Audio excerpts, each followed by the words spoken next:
we come to the long-awaited keynote and by Professor Richard Sutton.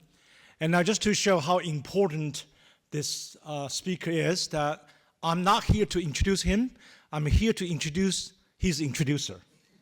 And that's what usually happens. And I do have a few words to say about the legendary Harry Lewis at Harvard. And Harry, for those of the Harvards, that whether you have taken his course or not, you probably know his name. He was the dean of a college, and he also has this distinction that after students took his course, they tend to drop out. That includes Bill Gates, Mark Zuckerberg, all the people. It's literally true. Now, for me, Harry, I don't know if you remember that after I was asked to be the Dean of Graduate School of Arts and Sciences, I came to Harry, because he was a previous dean, to consult him whether I should take the position or not. Harry, you might remember. Harry gave me two advice. The first advice is to make sure you have someone that you can vent to, and they won't judge you. And the second one, probably you guys are going to get a good laugh out of it, but it's true. He said, don't take yourself too seriously. There are 128 deans at Harvard. But there's only one legendary Harry Lewis. Harry.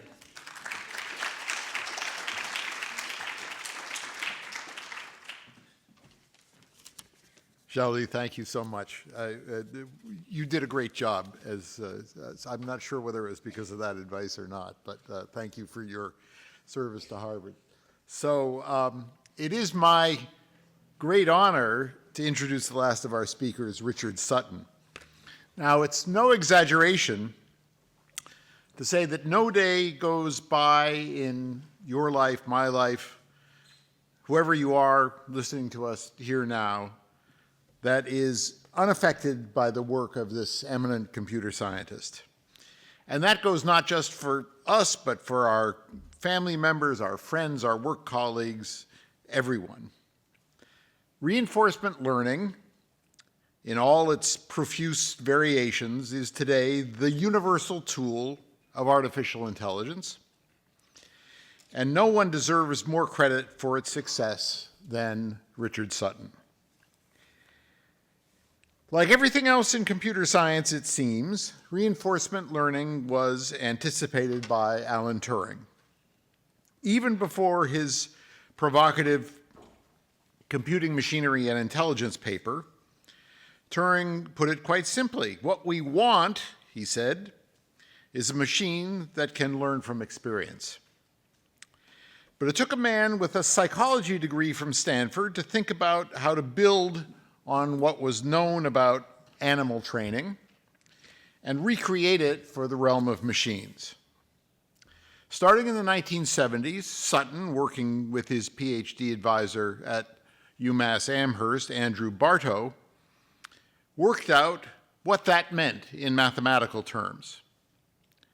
He persisted through AI winters and summers, bubbles and bursts, and through orders of magnitude changes in computing power and equally drastic changes in computing models. Sutton not only formulated the key concepts and tools, but wrote the definitive textbook through which he shared them with the world. To make a long story short, Sutton, along with Bartow, was awarded the Turing Award in 2025, only the crown jewel of many other recognitions he has received. He joins us today from the University of Alberta, where he is professor and also a technological entrepreneur. Professor Sutton, we are honored to have you with us, and thank you for sharing your wisdom.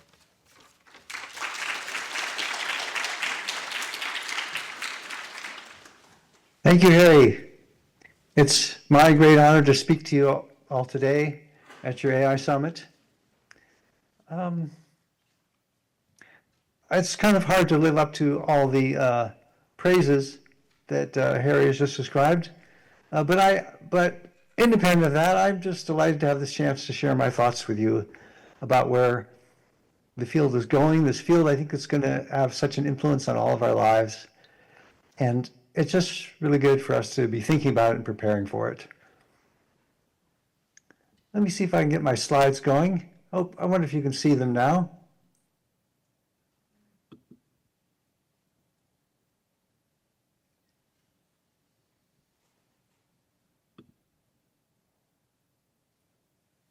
Maybe not.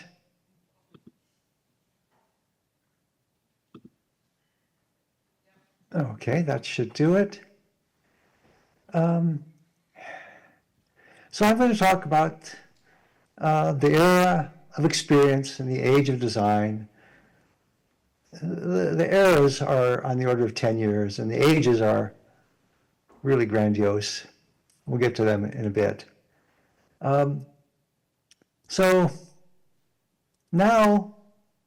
So I'm going to talk about three different things. One is about the scientific trends in AI, and then one is about the politics, and then even the philosophy of AI. So I'm going to talk about these three things. Let's start with the science. I think right now we're in what I call the era of human data. And I hope that someone interrupts me if you don't see my slide switching. Sometimes that happens with Zoom. Hopefully you see my slide for the era of human data. Yes.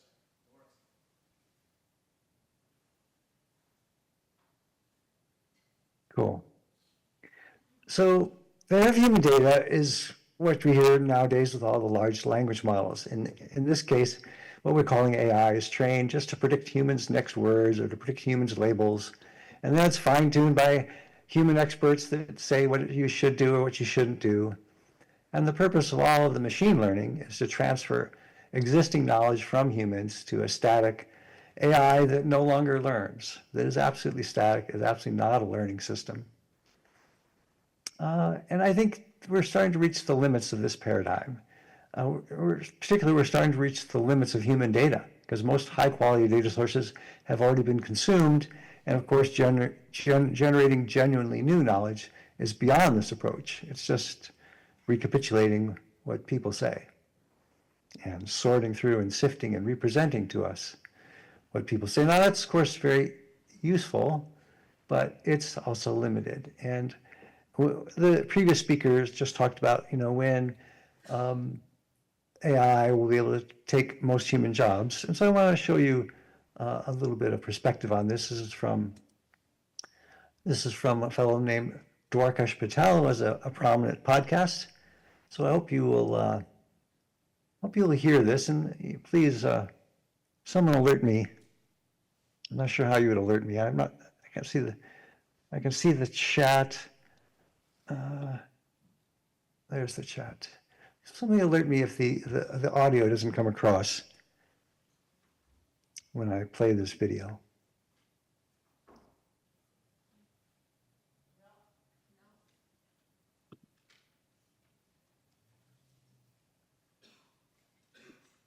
Let me see if I can fix this audio. There's just one thing that sometimes works.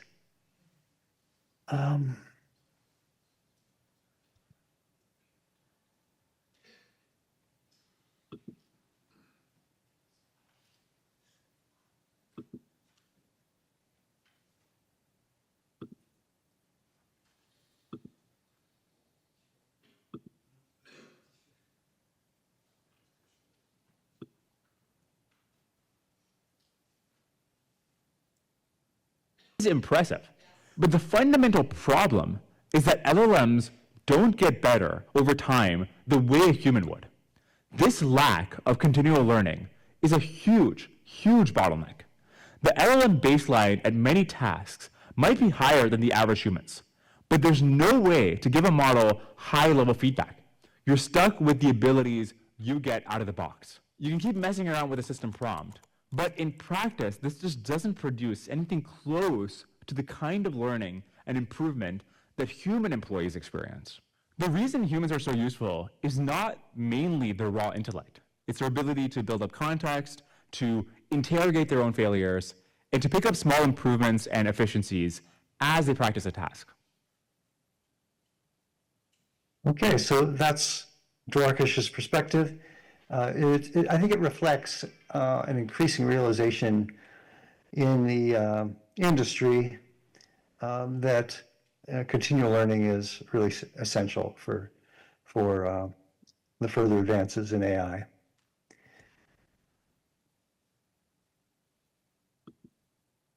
So the argument is that we're switching from the era of human data to the era of experience.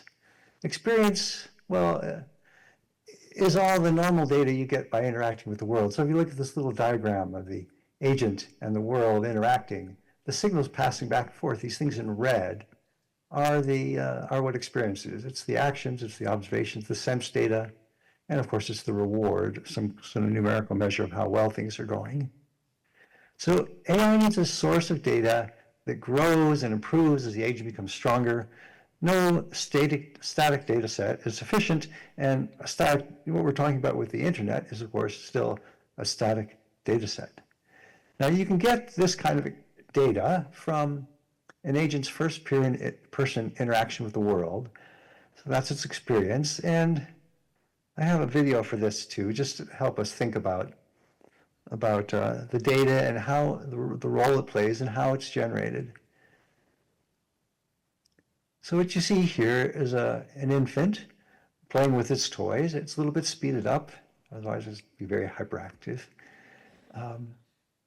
And the thing to notice is that with each toy, it interacts with it for a while, and then it no longer is able to learn with that toy, and so it moves on to the next. And so the generation of the data depends on the infant's actions. It's a very active process. It's not a passive process, and it's not simply reading something in.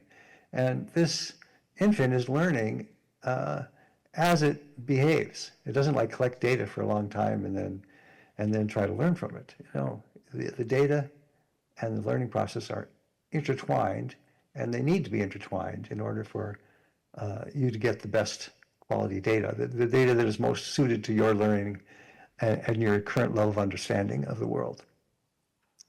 Here's some more videos of just, people and animals interacting with their world, and just want you to think about what's going on in their minds. So if you go consider the soccer player has visual images flowing into its mind every moment. It has all its perception of all the other players and where they're moving, and it's trying to score a goal, of course. It's really also trying to, be the next person to touch the ball and thus be able to control it. So it's goal-oriented, but it's also just a massive signal processing problem to handle all the data streaming into the mind. And so everything is like this. The animals have data flying into their minds, and they're having to process it and learn from it.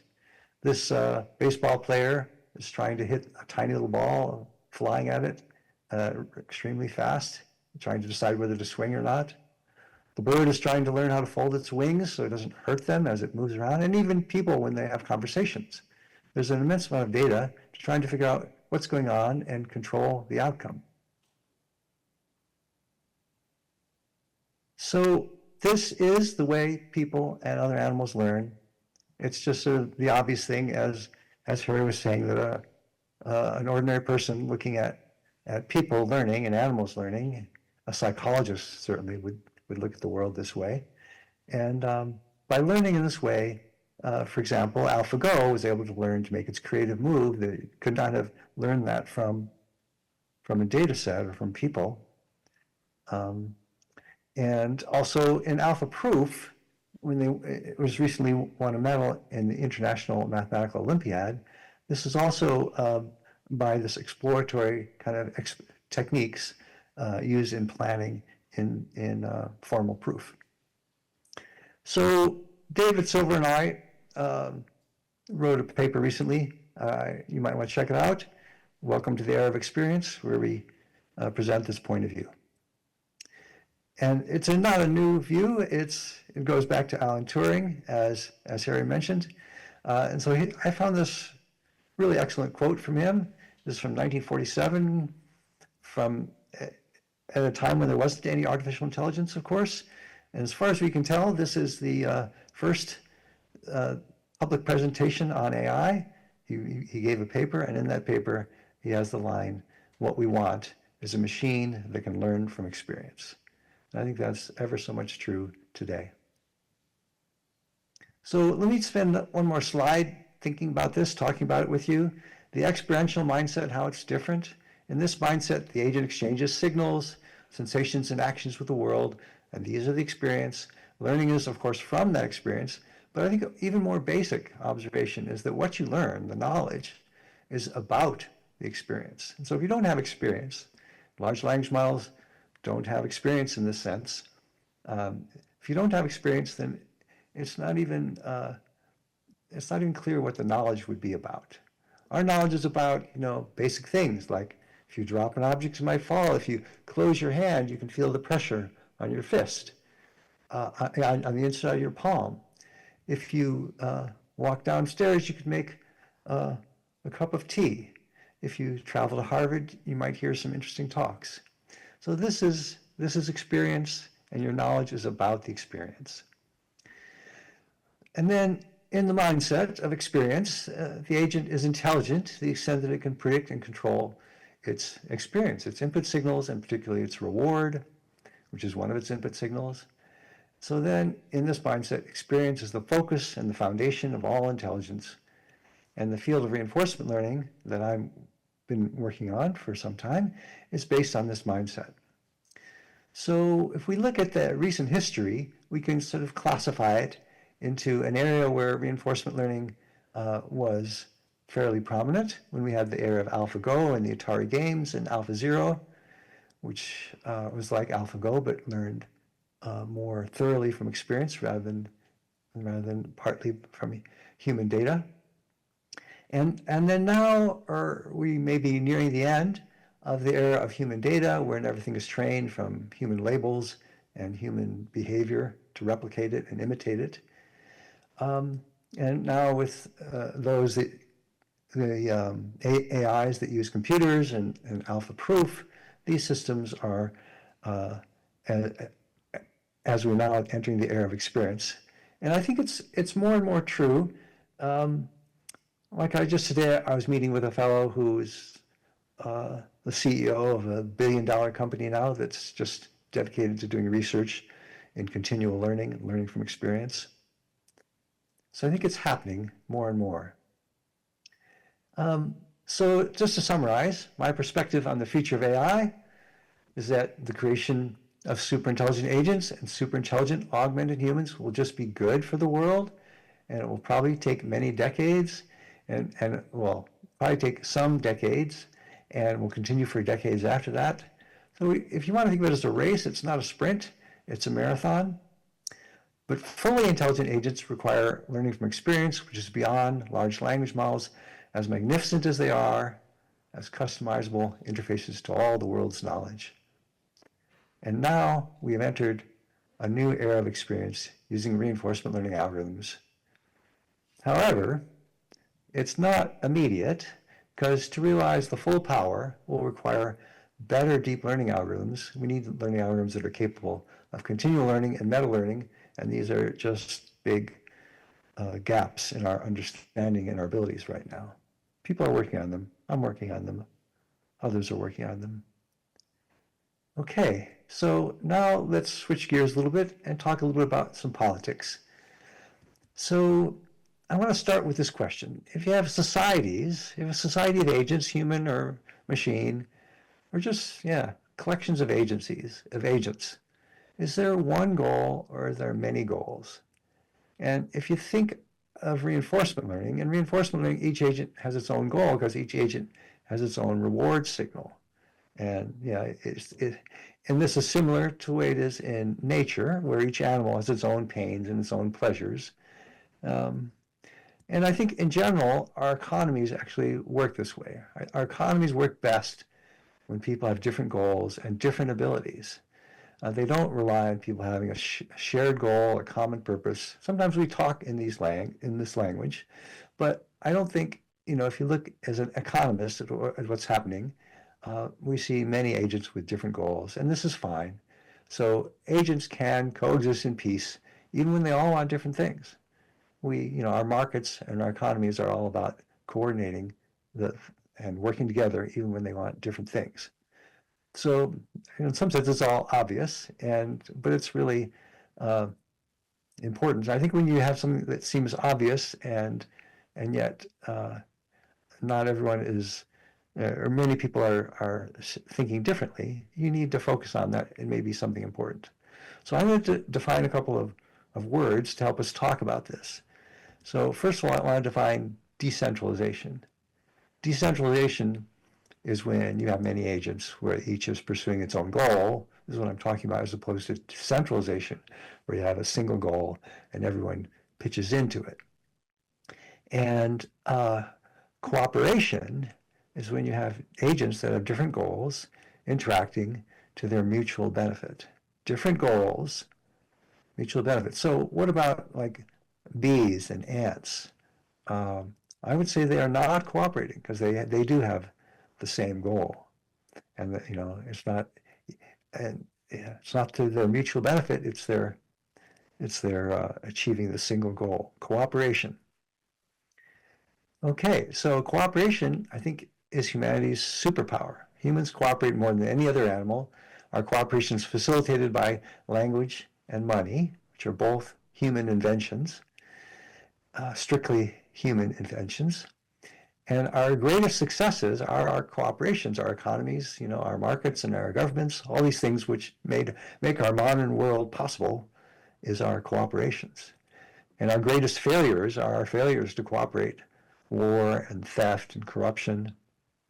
And this view of decentralized cooperation is, I think, an elegant alternative to the idea of common purpose. So in my view, it's more sustainable and robust and flexible. Humans are better at cooperation than any other animal, but let's acknowledge it, we're still terrible at it because we do still have wars, we still do have theft and corruption and fraud. Because you need two. Cooperation is not always possible. We struggle to do it. It takes at least two trustworthy agents. And there are always some who benefit from not cooperating, the cheats, the thieves, the weapons manufacturers, and the dictators. Cooperation needs institutions to facilitate it and to punish the cheaters. So centralized authorities often will help cooperation, but there is always the danger that they poison it in the long run by becoming authoritarian or sclerotic. And so the opposition I want to pose is between centralized control and decentralized cooperation. I think it's actually the central political tension of our time. And it relates to politics, human politics, but also relates to the AI politics. So if you look at what's happening in the politics of AI now, there are many, many calls for the centralized control of AI. Like we want to control the goals that AIs are allowed to have. There's trying to align them in some deep sense with humans, trying to align them with humans, which is sort of impossible since we have many, many different goals. And which humans would you align with? But anyway, there are these calls for centralized control of the goals and for pausing or stopping AI research and for limiting the power which can be used by the computer power that can be used by AIs, for ensuring safety. Whenever someone talks to you about safety, I find almost always they're really talking about control and they're asking for control. So also requiring disclosures of when's an AI or not an AI. These are calls for centralized control. And they parallel calls for centralized control of people, and that we also see in our world today. We're facing more and more calls for the control of speech, what you can say, and importantly, what you can hear. And also for controlling who you can trade with, if you have tariffs, where you can work, capital controls, putting sanctions on one country or another, on peoples or another.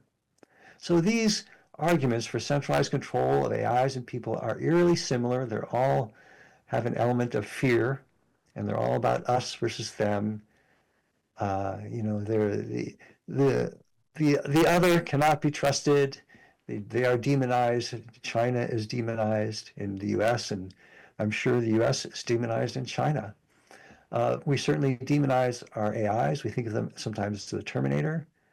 We're always calls for distrust, and distrust is what makes cooperation impossible. And I hope I've made it clear that I don't think you can always trust the others, but you want trust, because trust is where all of our successes have come from. Cooperation is where all of our successes have come from. So to summarize it, in conclusion, I think it's kind of one of the obvious facts is that human and AI flourishing can come, should come, does come from decentralized cooperation. Humans are really great at cooperation, but we're also terrible at it. It's not always possible, but it's the source of all that's good in the world, and we must look for it and support it and seek to institutionalize it. Now, also, if we look with open eyes, I think it's easy to see who among us are calling for mistrust, who's calling for non-cooperation, who's calling for centralized control, and that we should resist those calls. And so overall, this is a useful lens with which to view all calls for human and AI interaction.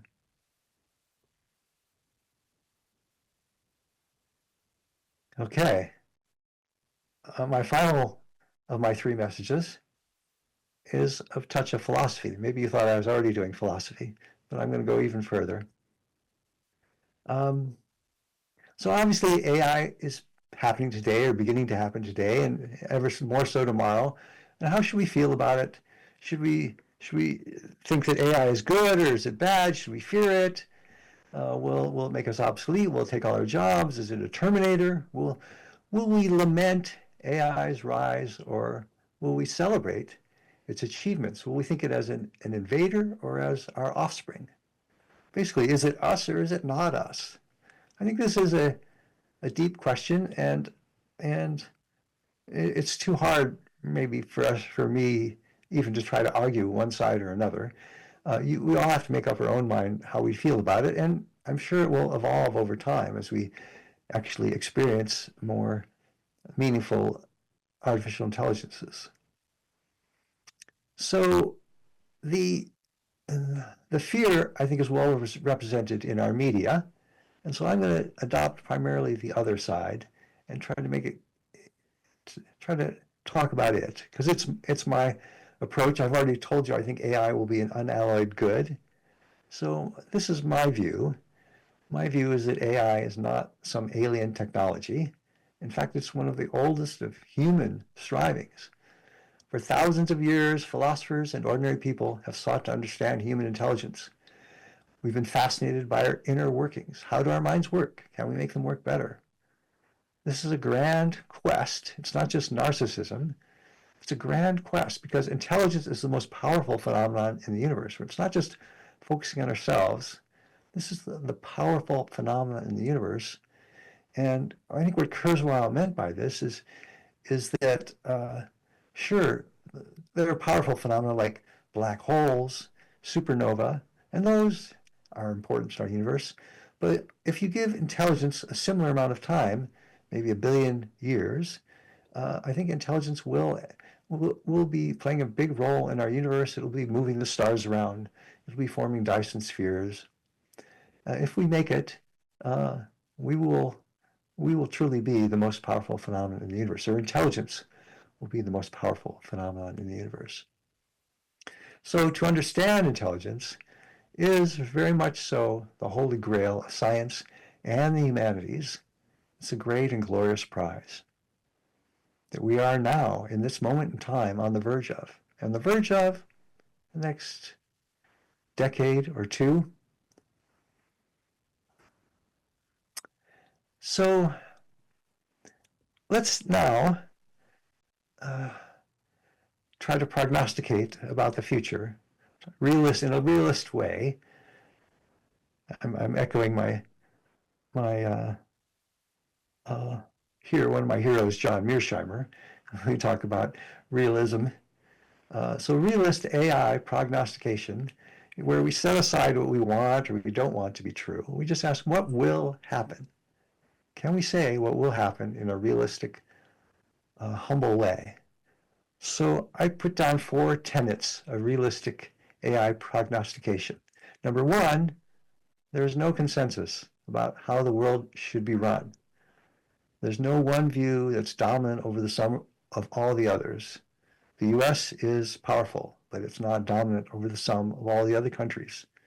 China, the same is true for China. There's no consensus, and we will not totally agree on how the world should be run. Second tenet, someday people will understand intelligence well enough to create it with technology, and they will do so.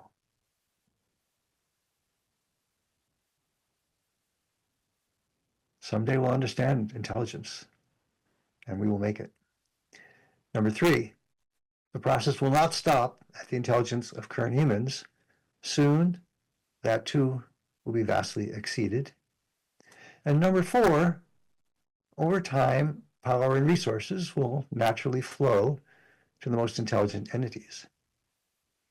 So each one of these steps seems sort of incontrovertible to me, and just realistically, and they lead us to a conclusion sort of suggested by this diagram, this figure, that in the ascent of humanity, the succession to AI or AI augmented people is inevitable. And yet, this whole thing is very human centered. It's like very egocentric. I mean, what's going to happen to us, and and what's our role in it? I wonder if we could just step aside from ourselves and just say, what will the universal perspective on what's happening? What will the universe's perspective be? And so let's try to do that. I have just a slide on that. So I think right now we're at one of the transitions between a great age of the universe, and it's the 3rd to the 4th transition. But let me just discuss the 4 that I've identified here to suggest the magnitude of the changes. So the first age starts with the Big Bang, and then we had all the elementary particles streaming out from the Big Bang, and streaming out. This was the way the world was for a while, and then gradually the matter started to coalesce again into clouds and the formation of stars. So the formation of stars, we start out with just particles, and then we had the age of stars. And the ages, the stars formed and they exploded, they formed again, they formed solar systems. And eventually on some of the planets, at least one planet, there was an origin of life. And so the green area is all the steps, the major step, is some of the major steps in the evolution of life. And so in this period, which I'm not going to call the age of life, because I think today's machines are becoming more lifelike, and our understanding of life is becoming more machine-like. So I don't think the terms life, age of life, and age of machines will be satisfying in a lasting sense for this last 2 ages. But I think there are still 2 distinct ages: the age of replicators and the age of design.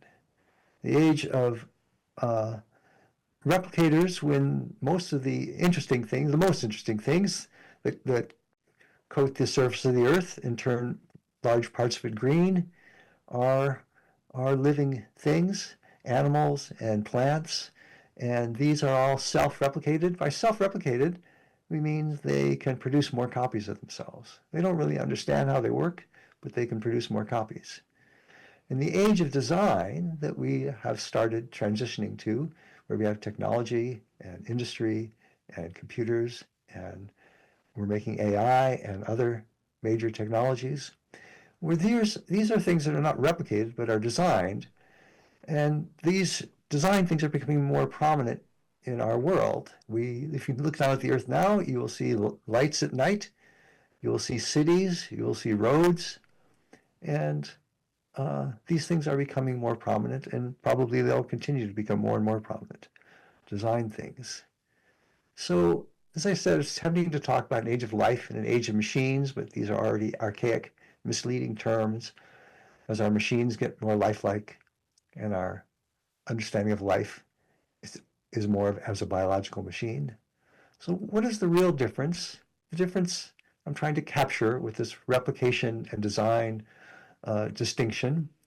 So these technological things, these design things, they are created first in the imagination of some mind.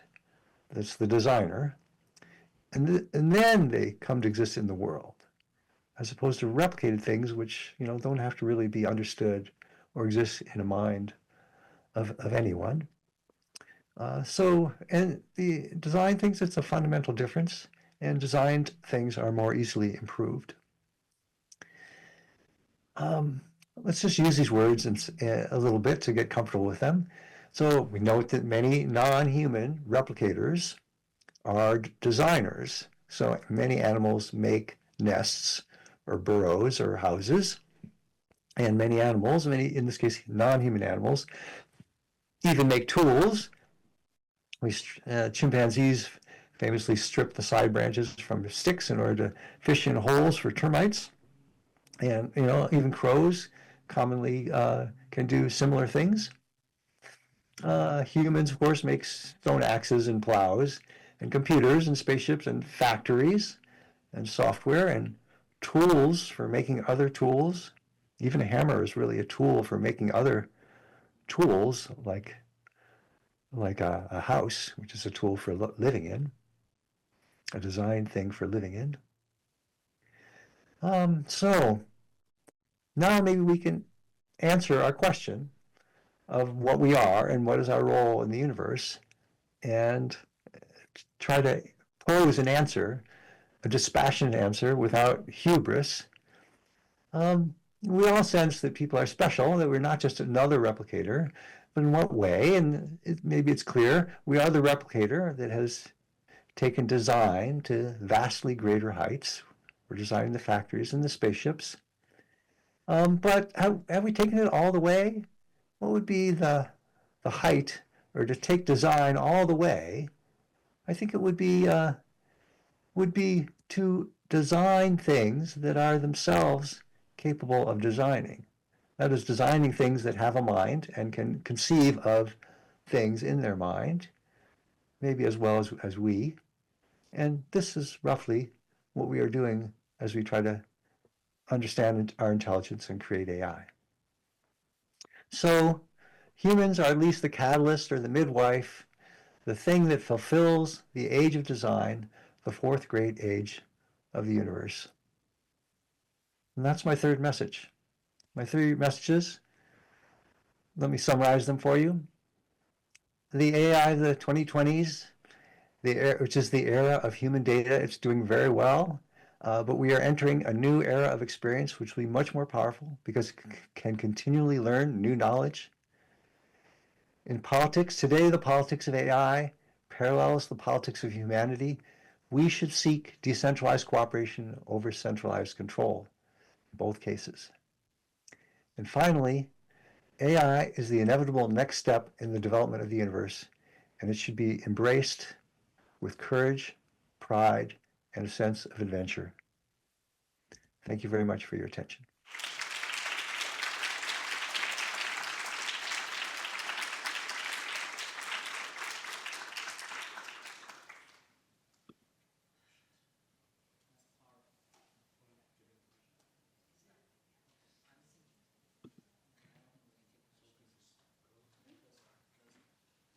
Okay, now, I don't know what's planned, but I'd be, very happy to take questions. Oh, any questions then? I'm sure we have lots of questions. Now we're talking about age of the universe. Any questions for? Yes. Do you want to give the? Go podium to.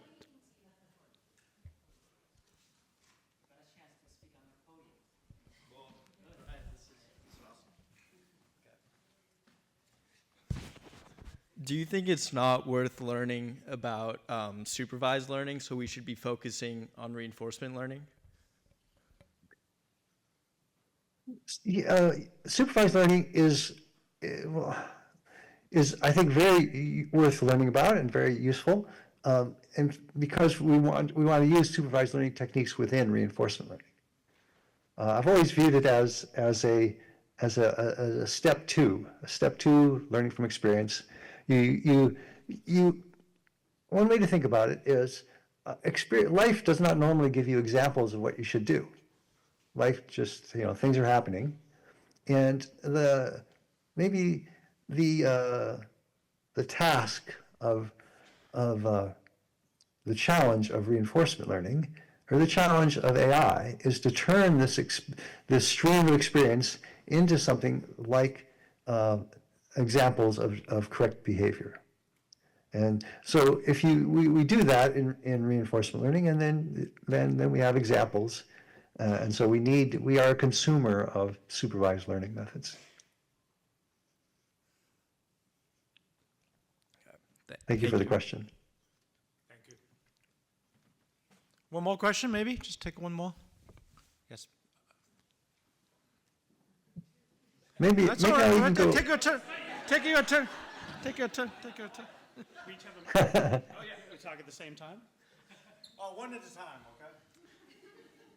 People in the past have tried to design replicators, and that's been sort of a disastrous experience. Is that inevitable? Well, yeah, I've never really thought about that, but it seems kind of like that's wasteful or foolish. If you're going to design things, why design them to be a replicator when you can just design them and improve them? Design, in some sense, supersedes replication. Once you're able to design something and you can churn out more copies of your design, you can vary your design, make it better. I think, this is why I think the age of design supersedes, or is the next step beyond replication. I don't see a big role for designing replicators and then letting them replicate. Why not just keep designing or reuse your design to make a new copy?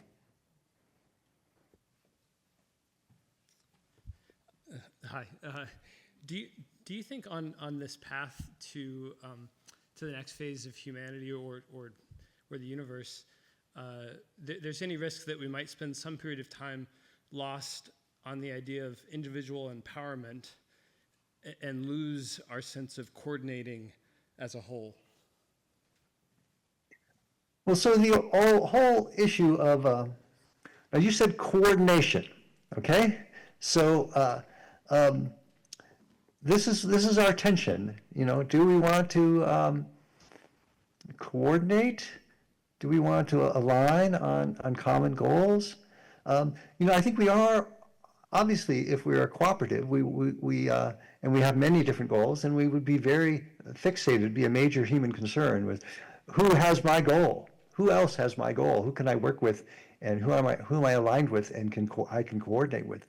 And we're also a very human fixation on how we can get other people to work on our goal, by doing an exchange or a cooperation of some kind. So I mentioned the bees and the ants as examples of things that are coordinating their behavior and collaborating, but they're not cooperating because they don't have different goals.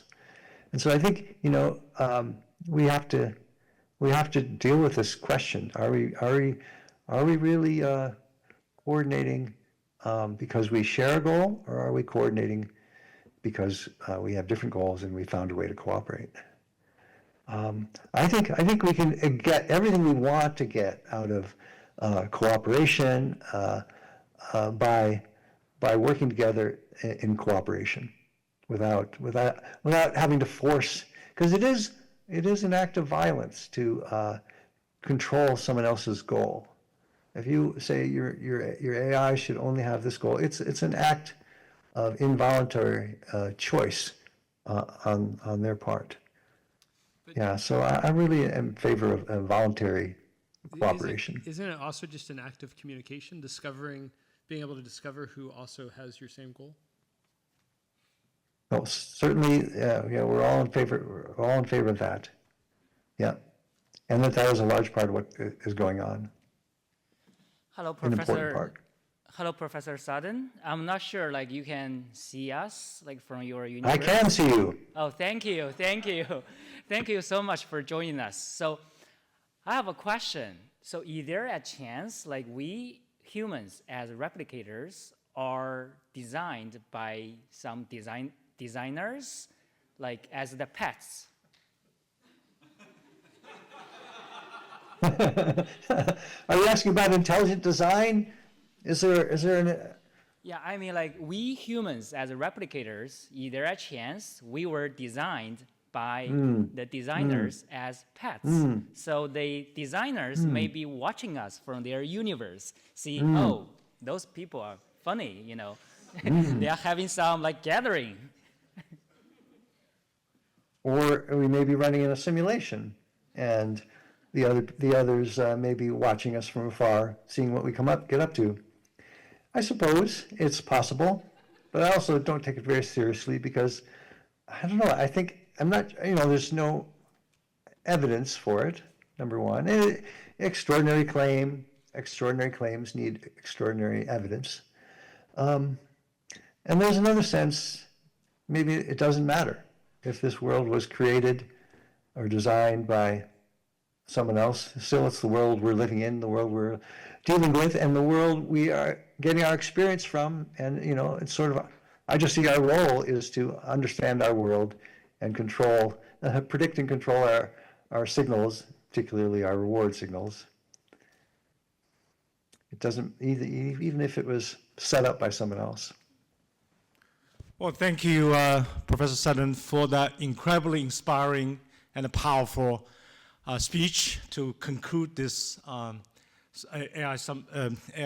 I'm speechless. I need a drink. That AI Summit, and really, really appreciate your time, and we look forward to a lot more wisdoms from you. Thank you.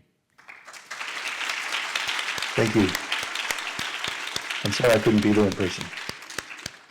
Because again.